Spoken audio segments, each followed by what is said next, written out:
ನಮಸ್ತೆ ಎಲ್ಲರಿಗೂ. Lucky life ಟಿಪ್ಸ್ಗೆ ನಿಮಗೆಲ್ಲರಿಗೂ ಸ್ವಾಗತ.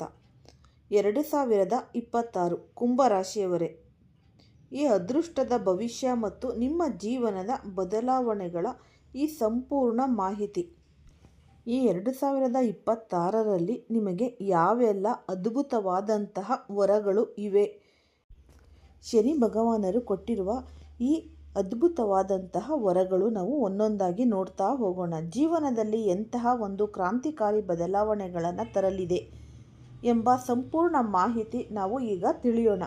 ಈ ವಿಡಿಯೋವನ್ನು ಫಸ್ಟಿಂದ ಹಿಡಿದು ಕೊನೆ ತನಕ ಸ್ಕಿಪ್ ಮಾಡ್ದಲೇ ನೋಡಿದ್ರೆ ತುಂಬಾ ಉಪಯುಕ್ತವಾದ ಮಾಹಿತಿ ನಿಮಗೂ ಕೂಡ ಲಭಿಸುತ್ತೆ. ಈ ವಿಡಿಯೋ ಇಷ್ಟ ಆಗಿದ್ದಲ್ಲಿ ಪುಟ್ಟದೊಂದು ಲೈಕ್ ಕೊಡೋದನ್ನು ಮರಿಬೇಡಿ. ಈ ರಾಶಿಯವರು ಯಾರೆಲ್ಲ ಇದ್ದೀರಾ ಅವರು ಹೆಚ್ಚಾಗಿ ಈ ವಿಡಿಯೋವನ್ನು ಶೇರ್ ಮಾಡಿ. ಓಂ ಶ್ರೀ ಶನೇಶ್ವರಾಯ ನಮಃ ಅಂತ ಕಮೆಂಟ್ ಬಾಕ್ಸಲ್ಲಿ ಕಮೆಂಟನ್ನು ಹಾಕಿ. ಇಲ್ಲಾಂದರೆ ನಿಮ್ಮ ಮನೆ ದೇವರು, ನಿಮ್ಮ ಕುಲದೇವರ ಹೆಸರನ್ನು ಈ ಕಮೆಂಟ್ ಬಾಕ್ಸ್ನಲ್ಲಿ ಹಾಕಿ. ಈ ರಾಶಿಯವರ ವ್ಯಕ್ತಿತ್ವ, ಆಳ, ಅವರು ಪಡೆಯಲಿರುವ ಲಾಭಗಳು, ಎಚ್ಚರವಾಗಿ ಇರಬೇಕಾದ ಈ ನಷ್ಟದ ಸಾಧ್ಯತೆಗಳು ಮತ್ತು ಈ ಕನಸಿನಲ್ಲೂ ಯೋಚಿಸದಂತಹ ಅದೃಷ್ಟದ ಸುರಿಮಳೆ ಹೇಗೆ ಸುರಿಯಲಿದೆ ಎಂಬುದನ್ನು ನಾವು ಈಗ ನೋಡ್ತಾ ಹೋಗೋಣ. ನಿಮ್ಮ ಜೀವನದಲ್ಲಿ ಈವರೆಗೆ ಎದುರಿಸಿದ ಕಷ್ಟಗಳಿಗೆ ಈಗ ಮುಕ್ತಿ ಸಿಗುವ ಕಾಲ ಹತ್ತಿರ ಬಂದಿದೆ. ಯಾವೆಲ್ಲ ಕಷ್ಟಗಳಿಗೆ ಈಗ ಮುಕ್ತಿ ಸಿಗುವ ಕಾಲ ಹತ್ತಿರ ಬಂದಿದೆ, ಯಾವೆಲ್ಲ ಶುಭ ಯೋಗಗಳು ನಿಮ್ಮ ಜಾತಕದಲ್ಲಿ ರೂಪುಗೊಳ್ಳುತ್ತಿವೆ. ನೀವು ಕುಂಭರಾಶಿಯವರಾಗಿದ್ದರೆ ಈ ಮಾಹಿತಿಯನ್ನು ಶ್ರದ್ಧೆಯಿಂದ ಗಮನಿಸಿ. ಈ ಅದ್ಭುತವಾದ ಶುಭ ಫಲಗಳತ್ತ ನಾವು ಈಗ ಗಮನ ಹರಿಸೋಣ.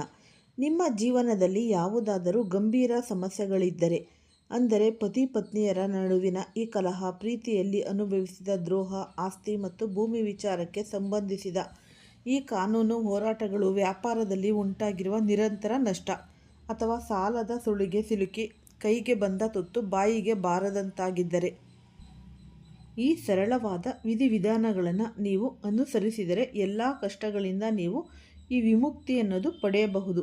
ಸುಮಾರು ಈ 50 ವರ್ಷಗಳ ದೀರ್ಘಕಾಲದ ನಂತರ ಕುಂಭರಾಶಿಯವರಿಗೆ ಈಗ ಶುಕ್ರ ದೆಸೆಯ ಜೊತೆಗೆ ಸುವರ್ಣ ಕಾಲ ಪ್ರಾರಂಭವಾಗ್ತಿದೆ. ಶುಕ್ರನ ಸಂಚಾರ ಮತ್ತು ಗ್ರಹಗಳ ಪ್ರಭಾವ. ಸಂಪತ್ತಿನ ಅಧಿದೇವತೆಯಾದ ಶುಕ್ರನು ಈಗ ಪುಷ್ಯ ನಕ್ಷತ್ರ ಪುಂಜವನ್ನು ಪ್ರವೇಶಿಸುತ್ತಿದ್ದಾನೆ.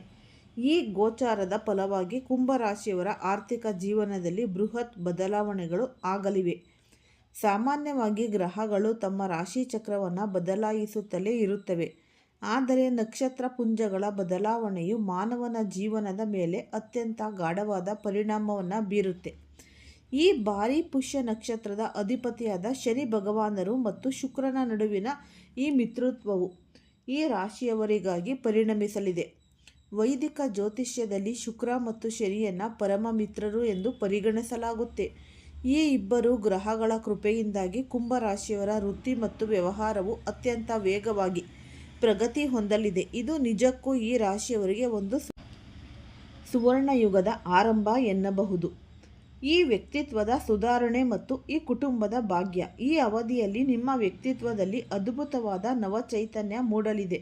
ಶುಕ್ರನು ನಿಮ್ಮ ರಾಶಿಯಿಂದ 5ನೇ ಮತ್ತು 12ನೇ ಮನೆಯ ಅಧಿಪತಿಯಾಗಿರುವುದರಿಂದ ಸಂತಾನಕ್ಕೆ ಸಂಬಂಧಿಸಿದ ಈ ಶುಭ ವಾರ್ತೆಗಳನ್ನು ನೀವು ಕೇಳ್ತೀರಾ. ಈ ಮಕ್ಕಳ ವಿದ್ಯಾಭ್ಯಾಸ ಅಥವಾ ಅವರ ಉದ್ಯೋಗಕ್ಕೆ ಸಂಬಂಧಿಸಿದಂತೆ ಇದ್ದ ಆತಂಕಗಳು ದೂರವಾಗಲಿದೆ. ಅಷ್ಟೇ ಅಲ್ಲದೆ ಹಣವನ್ನು ಉಳಿಸುವ ಕಲೆ ನಿಮಗೆ ಸಿದ್ಧಿಸಿದೆ. ಈವರೆಗೆ ಅನಗತ್ಯ ಖರ್ಚುಗಳಿಂದ ಕಂಗೆಟ್ಟಿದ್ದ ನೀವು ಈಗ ವ್ಯವಸ್ಥಿತವಾಗಿ ಆರ್ಥಿಕ ಉಳಿತಾಯ ಮಾಡುವಲ್ಲಿ ಯಶಸ್ವಿಯಾಗುತ್ತೀರಿ. ನಿಮ್ಮ ಪೂರ್ವಜರ ಆಸ್ತಿಯಿಂದ ಬರಬೇಕಿದ್ದ ಲಾಭಗಳು ಅಥವಾ ಪಾಲುಗಳು ಯಾವುದೇ ಅಡೆತಡೆ ಇಲ್ಲದೆ ನಿಮ್ಮ ಕೈ ಸೇರುತ್ತವೆ. ಇದು ನಿಮ್ಮ ಆರ್ಥಿಕ ಸ್ಥಿತಿಯನ್ನು ಗಟ್ಟಿಗೊಳಿಸುತ್ತವೆ. ಉದ್ಯೋಗ ಮತ್ತು ಸಾಮಾಜಿಕ ಗೌರವ. ಉದ್ಯೋಗಸ್ಥರಿಗೆ ಮತ್ತು ಸ್ವಂತ ಉದ್ಯಮ ನಡೆಸುವವರಿಗೆ ಇದು ಅತ್ಯಂತ ಲಾಭದಾಯಕದ ಸಮಯ. ನಿಮ್ಮ ಸಾಮಾಜಿಕ ಗೌರವ ಮತ್ತು ಪ್ರತಿಷ್ಠೆ ಹೆಚ್ಚಾಗಲಿದೆ. ಸಮಾಜದಲ್ಲಿ ನಿಮ್ಮ ಮಾತಿಗೊಂದು ಬೆಲೆ ಸಿಗುತ್ತೆ. ವಿವಾಹಿತರಿಗೆ ಸಂಸಾರದಲ್ಲಿ ಅನ್ಯೋನ್ಯತೆ ಹೆಚ್ಚಾದರೆ, ಕಂಕಣ ಭಾಗ್ಯ ಕೂಡಿ ಬರದೆ ಕಾಯುತ್ತಿದ್ದ ಅವಿವಾಹಿತರಿಗೆ ಶೀಘ್ರದಲ್ಲೇ ಯೋಗ ಸಂಬಂಧಗಳು ಅರಸಿ ಬರಲಿವೆ. ಕೆಲಸದ ಸ್ಥಳದಲ್ಲಿ ನಿಮ್ಮ ಕಾರ್ಯವೈಖರಿಯನ್ನು ಮೇಲಾಧಿಕಾರಿಗಳು ಮೆಚ್ಚಲಿದ್ದಾರೆ. ನೀವು ಇದುವರೆಗೆ ಮಾಡಿದ ಕಠಿಣ ಶ್ರಮಕ್ಕೆ ತಕ್ಕ ಪ್ರತಿಫಲದ ರೂಪದಲ್ಲಿ ಪದೋನ್ನತಿ ಈ ಪ್ರಮೋಷನ್ ಮತ್ತು ವೇತನ ಹೆಚ್ಚಳದ ಸಿಹಿ ಸುದ್ದಿ ನಿಮ್ಮನ್ನು ತಲುಪಲಿದೆ. ವ್ಯಾಪಾರ ಮತ್ತು ಹೂಡಿಕೆಗಳ ಲಾಭ. ಈ ವ್ಯಾಪಾರಸ್ಥರು ಈ ಸಮಯದಲ್ಲಿ ಹೊಸ ಪಾಲುದಾರರೊಂದಿಗೆ ಈ ಪಾರ್ಟ್ನರ್ಸ್ ಕೈ ಜೋಡಿಸಲು ಉತ್ತಮ ಅವಕಾಶಗಳನ್ನು ಪಡೆಯುತ್ತಾರೆ. ಈ ಹಿಂದೆ ಮಾಡಿದ ಹಳೆಯ ಹೂಡಿಕೆಗಳು ಈಗ ಹಣ್ಣು ಕೊಡುವ ಸಮಯ ಬಂದಿದೆ. ಈ ಹೂಡಿಕೆಗಳಿಂದ ನಿರೀಕ್ಷೆಗೂ ಮೀರಿದ ಲಾಭಗಳನ್ನು ನೀವು ಪಡೆಯುತ್ತೀರಿ. ಉದ್ಯಮಿಗಳಿಗೆ ಹೊಸ ಜವಾಬ್ದಾರಿಗಳು ದೊರೆಯಲಿವೆ. ಇದು ನಿಮ್ಮ ವೃತ್ತಿಜೀವನವನ್ನು ಮುಂದಿನ ಹಂತಕ್ಕೆ ಕೊಂಡೊಯ್ಯಲು ಸಹಾಯ ಮಾಡುತ್ತದೆ. ನಿಮ್ಮ ಆದಾಯದ ಮೂಲಗಳು ಒಂದಕ್ಕಿಂತ ಹೆಚ್ಚಾಗಲಿದೆ. ಇದರಿಂದ ನಿಮ್ಮ ಆರ್ಥಿಕ ಪರಿಸ್ಥಿತಿ ಸಂಪೂರ್ಣವಾಗಿ ಸದೃಢವಾಗಲಿದೆ. ಯಾವುದೇ ಕಠಿಣ ಪರಿಸ್ಥಿತಿಯನ್ನಾದರೂ ನಿಭಾಯಿಸುವ ಆತ್ಮವಿಶ್ವಾಸ ನಿಮ್ಮಲ್ಲಿ ಬೆಳೆಯುತ್ತೆ. ಆರೋಗ್ಯ ಮತ್ತು ಈ ಸಾಮಾಜಿಕ ಸೇವೆ. ಒಳ್ಳೆಯ ಸಮಯವಿದ್ದಾಗ ಆರೋಗ್ಯದ ಬಗ್ಗೆ ನಿರ್ಲಕ್ಷ್ಯ ವಹಿಸುವುದು ಬೇಡ. ಸಣ್ಣ ಪುಟ್ಟ ಸಮಸ್ಯೆಗಳಿದ್ದರೂ ತಕ್ಷಣ ವೈದ್ಯಕೀಯ ಸಲಹೆ ಪಡೆಯುವುದು ಉತ್ತಮ. ನಿಮ್ಮ ಜೀವನದಲ್ಲಿ ಯಾವುದೇ ಈ ವಿವಾದಾತ್ಮಕ ವಿಚಾರಗಳಿದ್ದರೆ, ವಿಶೇಷವಾಗಿ ಕೋರ್ಟ್ ಅಥವಾ ಕಾನೂನು ಸಂಬಂಧಿತ ಸಮಸ್ಯೆಗಳಿದ್ದರೆ, ಅವುಗಳನ್ನು ಶಾಂತಿಯುತವಾಗಿ ಸಂಧಾನದ ಮೂಲಕ ಬಗೆಹರಿಸಿಕೊಳ್ಳಲು ಪ್ರಯತ್ನಿಸಿ. ಸಾಮಾಜಿಕ ಕೆಲಸಗಳಲ್ಲಿ ತೊಡಗಿಸಿಕೊಂಡವರಿಗೆ ಅಥವಾ ಜನಸೇವೆಯಲ್ಲಿ ಇರುವವರಿಗೆ ಸಾರ್ವಜನಿಕವಾಗಿ ಗೌರವ ಅಥವಾ ಸನ್ಮಾನಗಳು ದೊರೆಯುವ ಸಾಧ್ಯತೆ ಹೆಚ್ಚಿದೆ. ಲಕ್ಷ್ಮೀದೇವಿಯ ಕೃಪೆ ಮತ್ತು ಆರ್ಥಿಕ ಸುಧಾರಣೆ. ಈ ರಾಶಿಯವರಿಗೆ ಈ ಅವಧಿಯಲ್ಲಿ ಬಂಪರ್ ಲಾಟರಿ ಹೊಡೆಯುವ ಸಾಧ್ಯತೆಯೂ ಇದೆ. ಅನಿರೀಕ್ಷಿತ ಧನಲಾಭವು ನಿಮ್ಮ ಜೀವನದ ದಿಕ್ಕನ್ನೇ ಬದಲಾಯಿಸಬಹುದು. ಸುಖ, ಸಮೃದ್ಧಿ ಮತ್ತು ಯಶಸ್ಸು ನಿಮ್ಮ ಹೆಜ್ಜೆಗಳನ್ನು ಹಿಂಬಾಲಿಸುತ್ತೆ. ನಿಮ್ಮ ಜೀವನದ ಎಲ್ಲ ಕನಸುಗಳು ಮತ್ತು ನಿರೀಕ್ಷೆಗಳು ಈ ಸಮಯದಲ್ಲಿ ಈಡೇರಲಿವೆ. ಮಂಗಳ ಗ್ರಹದ ಸ್ಥಿತಿಯು ಬಲವಾಗಿರುವುದರಿಂದ ನಿಮ್ಮ ಪ್ರತಿಯೊಂದು ಹೆಜ್ಜೆಯಲ್ಲೂ ಜಯ ನಿಮ್ಮದಾಗುತ್ತೆ. ಕಳೆದು ಹೋಗಿದ್ದ ಹಣ ಅಥವಾ ಬರಬೇಕಿದ್ದ ಹಳೆಯ ಬಾಕಿ ಹಣವು ಮಂಗಳನ ಕೃಪೆಯಿಂದ ವಾಪಸ್ ಸಿಗಲಿದೆ. ಈ ಮಂಗಳ ಗ್ರಹದ ಪ್ರಭಾವ ಮತ್ತು ಭೂಮಿಯ ವ್ಯವಹಾರ. ಮಂಗಳನು ನಿಮ್ಮ ರಾಶಿಯ ಸಂಪತ್ತಿನ ಮನೆಯಲ್ಲಿ ಸಂಚರಿಸುತ್ತಿರುವುದರಿಂದ ಆಶ್ಚರ್ಯಕರ ರೀತಿಯಲ್ಲಿ ಹಣವು ಹರಿದು ಬರಲಿದೆ. ವಿಶೇಷವಾಗಿ ಭೂಮಿ, ಮನೆ ಅಥವಾ ಆಸ್ತಿಗೆ ಸಂಬಂಧಿಸಿದಂತೆ ಇದ್ದ ವಿವಾದಗಳು ಬಗೆಹರಿಯುತ್ತವೆ. ಈ ರಿಯಲ್ ಎಸ್ಟೇಟ್ ಅಥವಾ ಭೂಮಿ ಮೇಲೆ ಹೂಡಿಕೆ ಮಾಡಲು ಬಯಸುವವರಿಗೆ ಇದು ಸುಸಂದರ್ಭ.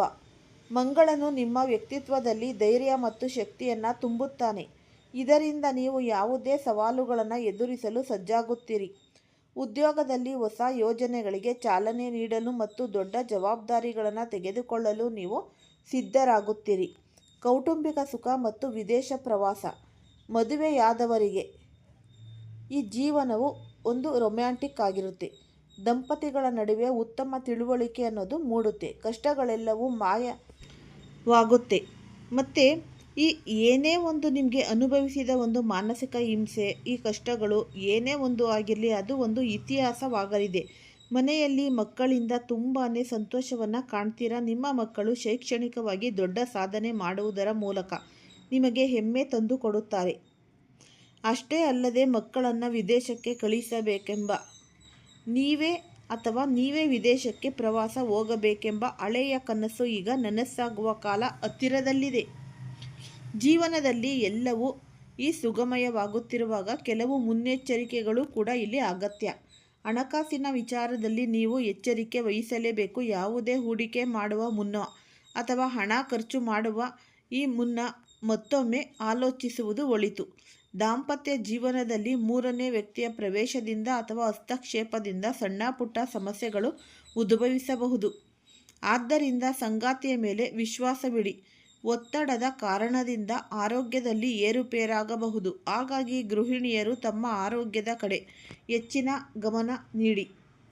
ಒಟ್ಟಾರೆಯಾಗಿ ಹೇಳುವುದಾದರೆ ಕುಂಭರಾಶಿಯವರಿಗೆ 2026 ಕಾಲಘಟ್ಟವು ಭಗವಂತನಿಂದ ಕರುಣಿಸಲ್ಪಟ್ಟ ಅತ್ಯಂತ ಅಮೂಲ್ಯವಾದ ವರವಾಗಿದೆ. ಶ್ರಮಕ್ಕೆ ತಕ್ಕ ಪ್ರತಿಫಲ, ಹಿರಿಯರ ಆಶೀರ್ವಾದ ಮತ್ತು ಗ್ರಹಗಳ ಈ ಶುಭ ದೃಷ್ಟಿಯಿಂದ ನಿಮ್ಮ ಜೀವನವು ಹಸನಾಗಲಿದೆ. ಪ್ರತಿಯೊಂದು ಕೆಲಸವನ್ನು ವಿಶ್ವಾಸದಿಂದ ಮತ್ತು ಈ ದೈವ ಭಕ್ತಿಯಿಂದ ಮಾಡಿ. ಯಶಸ್ಸು ಖಂಡಿತ ನಿಮ್ಮದಾಗುತ್ತೆ. ಒಟ್ಟಾರೆಯಾಗಿ ನಾವು ಹೇಳೋದಾದರೆ, ನೀವು ಪಟ್ಟ ಈ 5-6 ವರ್ಷಗಳಿಂದ ಕಣ್ಣೀರಿನಿಂದ ಕೈ ತೊಳೆಯುತ್ತಿದ್ದ ದಿನಗಳು ಈಗ ಮುಕ್ತಾಯವಾಗಲಿವೆ. ಆದಷ್ಟು ಜಾಗರೂಕತೆಯಿಂದ ಹೆಜ್ಜೆಯನ್ನು ನೀವು ಇಡಬೇಕಾದ್ರೆ ಒಂದು 10-15 ಸಲ ಯೋಚನೆ ಮಾಡಿ ಮುಂದೆ ಹೆಜ್ಜೆಯನ್ನು ಇಡಿ. ಇವರ ಜೊತೆ ಪಾರ್ಟ್ನರ್ಶಿಪ್ ಮಾಡಿದ್ರೆ ಈ ವ್ಯಾಪಾರ ವಹಿವಾಟು ನಮಗೆ ಒಳ್ಳೆಯದಾಗುತ್ತೆ ಅನ್ನೋದು ನಿಮಗೆ ನಿಮ್ಮ ಮನಸ್ಸಿನಲ್ಲಿ ತುಂಬ ಖುಷಿ ಕೊಟ್ಟರೆ ಅವ್ರ ಜೊತೆನೇ ನೀವು ಮಾಡಬಹುದು. ಆದರೆ ನಂಬಿದವರೇ ನಿಮಗೆ ಚೂರಿ ಆಗ್ತಾರೆ. ಆದಷ್ಟು ಎಚ್ಚರವಾಗಿ ಜಾಗೃತವಾಗಿ ನೀವು ಕೆಲಸವನ್ನು ಅವ್ರ ಜೊತೆ ಮಾಡಬೇಕಾಗುತ್ತೆ. ಶನಿ ಭಗವಾನರ ದೇವಾಲಯಕ್ಕೆ ಹೋಗಿ ಎಳ್ಳು ಬತ್ತಿಗಳನ್ನು ಹಚ್ಚುವುದರಿಂದ ಮತ್ತು ಇಲ್ಲ ನಮಗೆ ಸಾಧ್ಯ ಇಲ್ಲ ಆಗಲ್ಲ ಅನ್ನೋರು ನೀವು ಈ ಮನೆಯಲ್ಲೇ ಎಳ್ಳೆಣ್ಣೆಯನ್ನು ತಗೊಂಡು ಬಂದು ದೀಪ ಬೆಳಗಿಸುವುದರಿಂದ ನಿಮ್ಮ ಜೀವನದಲ್ಲಿ ಇರುವ ಈ ಕತ್ತಲೆಯೆಲ್ಲ ತೊಲಗಿ ಹೋಗಿ ನಿಮ್ಮ ಜೀವನದಲ್ಲಿ ಈ ಬೆಳಕು ಅನ್ನೋದು ಮೂಡುತ್ತೆ. ಈ 2026ರಲ್ಲಿ ನೀವು ಏನೇ ಕನಸು ಕಂಡಿದ್ದರೂ ಅದು ನನಸಾಗುವ ಸಮಯ ಬಂದೇ ಬಿಡ್ತು. ಆದಷ್ಟು ಎಚ್ಚರಿಕೆಯಿಂದ ಜಾಗ್ರತೆಯಿಂದ ನೀವು ಹೆಜ್ಜೆಯನ್ನು ಮುಂದೆ ಇಡಬೇಕು. ನಂತರ ಈ ಶನಿವಾರದಂದು ಈ ಕೇಸರಿ ತಿಲಕ ಅಂದರೆ ಹನುಮಂತನ ದೇವಾಲಯಕ್ಕೆ ಹೋಗಿ ಈ ಕೇಸರಿ ತಿಲಕವನ್ನು ತಗೊಂಡು ಬಂದು ನಿಮ್ಮ ಮನೆಯಲ್ಲಿ ಯಾರ್ಯಾರಿದ್ದೀರಾ ಎಲ್ಲರೂ ಕೂಡ ಇದು ಹಣೆಗೆ ಹಚ್ಚುವುದರಿಂದ ನಿಮ್ಮ ಮನೆಯಲ್ಲಿ ಇರುವ ಈ ನಕಾರಾತ್ಮಕತೆ ಅನ್ನೋದು ತೊಲಗಿ ಹೋಗಿ ಜೀವನದಲ್ಲಿ ಅಭಿವೃದ್ಧಿ, ಯಶಸ್ಸು, ಪ್ರಗತಿ, ಅಖಂಡ ರಾಜಯೋಗ ಮತ್ತು ಧನಪ್ರಾಪ್ತಿ ಯೋಗ ನಿಮಗೆ ಕೂಡಿ ಬರುತ್ತೆ. ಆದಷ್ಟು ಈ ಸಣ್ಣ ಕೆಲಸವನ್ನು ಈ ಶನಿವಾರದಂದು ನೀವು ಮಾಡಿ. ಮತ್ತು ನೀವು ಬಡಬಗ್ಗರಿಗೆ ಈ ಒಂದು ಹೊತ್ತಿನ ಊಟ ಅಥವಾ ಚಪ್ಪಲಿ ತುಂಬ ನಿರ್ಗತಿಕರು ಅವ್ರಿಗೆ ಅವಶ್ಯಕತೆ ಇದೆ ಅನ್ನೋರಿಗೆ ನೀವು ನಿಮ್ಮ ಕೈಲಾದಷ್ಟು ಈ ಧನ ಸಹಾಯನೋ ಆಹಾರನೋ ಏನೋ ನಿಮಗೆ ಏನು ಸಹಾಯ ಮಾಡಬೇಕು ಅಂತ ನಿಮ್ಮ ಮನಸ್ಸಿನಲ್ಲಿರುತ್ತೆ ಅದನ್ನು ಕೊಡಿ. ಮತ್ತು ಈ ಅಶ್ವತ್ಥಕಟ್ಟೆ ಮರದ ಹತ್ತಿರ ಹೋಗಿ ನೀವು ಒಂದು ಮಣ್ಣಿನ ದೀಪವನ್ನು ತಗೊಂಡೋಗಿ ಅಲ್ಲಿ ಈ ಕೆಂಪು ಬತ್ತಿಗಳನ್ನು ಜೋಡಿ ಕೆಂಪು ಬತ್ತಿಗಳನ್ನು ಹಾಕಿ ನೀವು ಈ ತುಪ್ಪದಿಂದ ದೀಪವನ್ನು ಹಚ್ಚಿ ಬರೋದರಿಂದ ಲಕ್ಷ್ಮೀನಾರಾಯಣರ ಕೃಪೆ ನಿಮ್ಮ ಮೇಲೆ ಸದಾ ಇರುತ್ತೆ. ಮತ್ತು ಸಾಧ್ಯವಾದರೆ ದೀಪ ಹಚ್ಚಿ ನಂತರ ನೀವು 1, 3 ಅಥವಾ 11 ಪ್ರದಕ್ಷಿಣೆಯನ್ನು ಹಾಕಿ. ಈ ಪ್ರದಕ್ಷಿಣೆ ಹಾಕುವಾಗ ಓಂ ನಮೋ ಭಗವತಿ ವಾಸುದೇವಾಯ ನಮಃ ಅಂತ ನಿಮ್ಮ ಕಷ್ಟ ಕಾರ್ಪಣ್ಯಗಳೆಲ್ಲ ತೊಲಗಿ ಹೋಗಲಿ ಅಂತ ಕೇಳಿಕೊಳ್ಳಿ. ಈ ಉಪಯುಕ್ತವಾದ ವಿಡಿಯೋ ಇಷ್ಟ ಆಗಿದರೆ ಲೈಕ್ ಮಾಡಿ, ಶೇರ್ ಮಾಡಿ, ಸಬ್ಸ್ಕ್ರೈಬ್ ಮಾಡಿ. ಎಲ್ಲರಿಗೂ ಸಹ ಧನ್ಯವಾದಗಳು.